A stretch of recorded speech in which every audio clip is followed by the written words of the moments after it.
Olá, bem-vindos a este Deep Dive. Hoje a gente vai desbravar uns textos que são, assim, quase o manual de instruções e o organograma do direito brasileiro. O desafio aqui é entender como as leis funcionam na prática, sabe?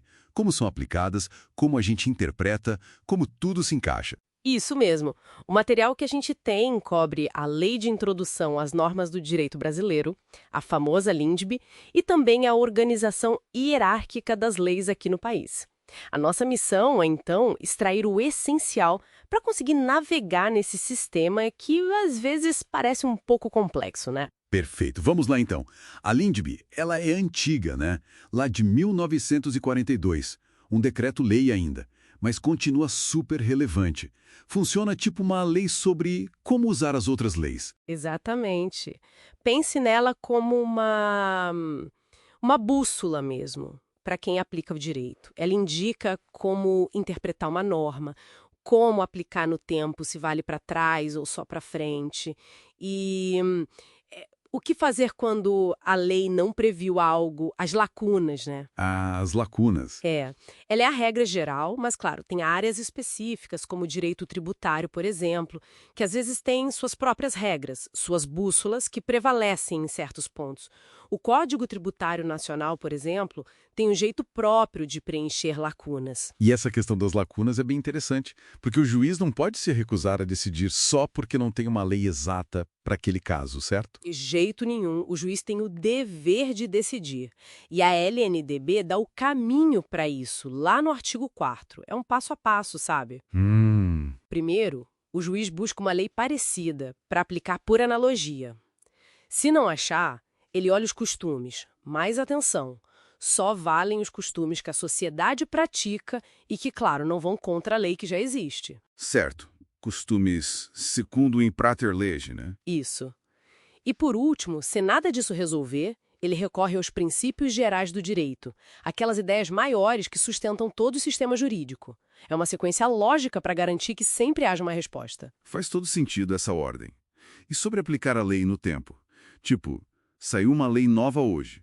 Ela pode mudar o que já aconteceu lá atrás? Olha, a regra de ouro que está no artigo 6º da LNDB e é reforçada pela própria Constituição é a segurança jurídica.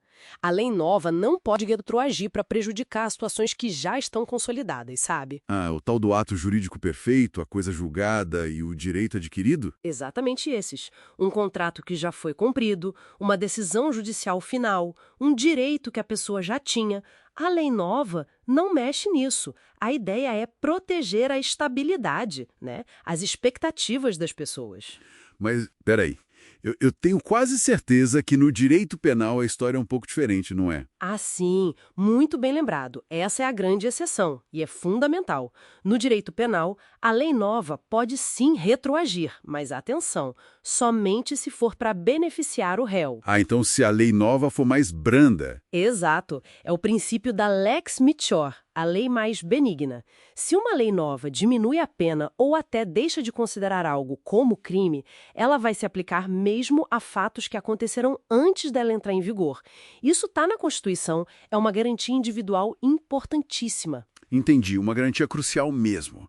E sobre quando uma lei começa a valer? Assim, saiu no Diário Oficial, já está valendo no mesmo dia? Geralmente não imediatamente. A LINDB prevê um período chamado vacatio legis. É tipo um tempo de adaptação, sabe? Para todo mundo tomar conhecimento da nova lei antes que ela comece a produzir efeitos de verdade. E qual é esse prazo? Se a própria lei não falar nada diferente, o prazo padrão é de 45 dias depois da publicação oficial. Mas a lei pode dizer, entre em vigor na data da publicação, ou daqui a 6 meses, por exemplo. Entendi. E, por falar em novidades na LINDB, ela mesma teve umas mudanças importantes há uns anos, né? Em 2018, acho. Algo focado no direito público. Sim, sim. Foi a Lei 13.655 de 2018. Ela adicionou vários artigos novos, do 20 ao 30, e o foco foi justamente trazer mais segurança jurídica e eficiência para as decisões do governo e do judiciário que afetam a administração pública. E o que mudou na prática? Agora se exige mais, sabe? que as decisões administrativas, de controle ou judiciais considerem as consequências práticas do que está sendo decidido. Precisa ter uma motivação que pense nisso e até prever regras de transição quando houver uma mudança muito grande de interpretação, para não pegar ninguém de surpresa. Isso me parece fascinante. Essa tentativa de conectar a norma, que às vezes é meio abstrata, com o impacto real no mundo, né? Buscar um equilíbrio entre aplicar a lei e garantir que a administração funcione bem, que as coisas sejam, sei lá, mais pragmáticas. Exatamente. É uma busca por um direito público mais pragmático, mais consequencialista, podemos dizer. Bom, mas se a Lindbe nos diz como aplicar as regras, a gente precisa entender quais são essas regras e como elas se organizam entre si, né? Aí entra a tal da hierarquia normativa. Aquela famosa pirâmide com a Constituição Federal lá no topo, intocável. Essa mesmo, a Constituição é a lei fundamental, a base de tudo. E abaixo dela, a própria Constituição, lá no artigo 59, lista as outras ferramentas legislativas, as espécies normativas. Certo. Aí temos, por exemplo, as leis complementares. Elas precisam de mais votos para serem aprovadas no Congresso, maioria absoluta, e tratam de assuntos específicos que a própria Constituição manda detalhar. Depois vem as leis ordinárias, que são para a maioria dos assuntos e exigem menos votos, só maioria simples. E onde entram as famosas medidas provisórias, as MPs, que a gente ouve falar tanto. As MPs são um caso bem particular. O presidente da República pode ditar em situações de relevância e urgência. Elas já saem com força de lei, valendo imediatamente. Mas não é para sempre, né? Não, de jeito nenhum. É temporário.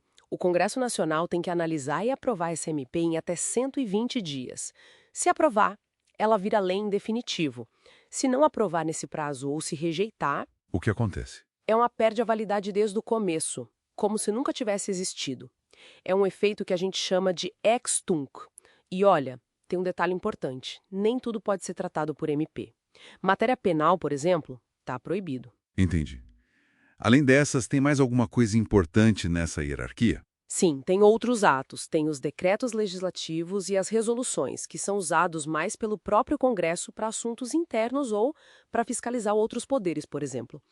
E lá na base da pirâmide, digamos assim, estão os atos normativos infralegais. Infralegais. Tipo, decretos do presidente para regulamentar uma lei, portarias de ministérios, instruções normativas da Receita Federal.